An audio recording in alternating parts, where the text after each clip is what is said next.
வாழ்க்கையில முன்னேற ஆசைப்படுறது தப்பு இல்லைங்க. எதையாவது பண்ணி எப்படியாவது முன்னேறிடணும் அப்படின்னு நினைக்க கூடாது. அப்படி நினைச்சா ஏதாவது சிக்கல்ல மாட்டிக்கிடுவோம். கடவுள் உங்களை ஏற்ற வேலையில உயர்த்த வருங்க. சில பேரு எப்படியாவது காசு பணத்தை சம்பாதிச்சிடணும், அப்பதான் வயசான காலத்துல நிம்மதியா உட்கார்ந்து சாப்பிடலாம்னு நினைப்பாங்க.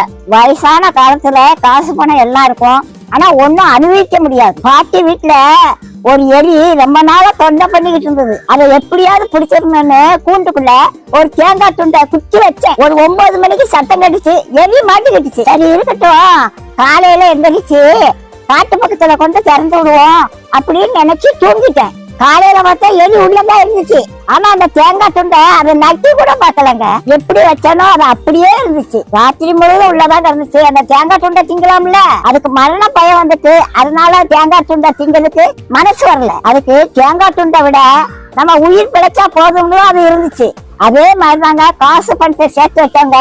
கடைசி காலத்துல ஒன்னையும் அனுபவிக்க மாட்டாங்க. லெட்டை பார்த்த உடனே வாயில எச்சி ஓடும், ஆனா டாக்டர் சொன்னது ஞாபகத்துக்கு வரும், லெட்டை தின்றாத சுகர் ஏறி போயிரும் அப்படின்னு சொல்லியிருக்காங்க. ஆசைப்பட்ட ஒரு லெட்டை திங்க முடியல, காசு பணம் இருந்து என்ன செய்ய? கடவுளோட ஆசீர்வாதம் இருந்துச்சுன்னா கடைசி வரைக்கும் நல்லா சாப்பிடலாங்க.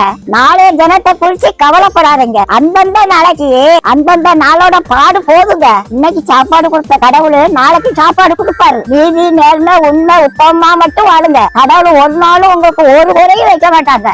நம்ம எப்படி சம்பாதிக்கோங்கிறத கடவுள் பார்த்துக்கிட்டே இருக்காருங்க.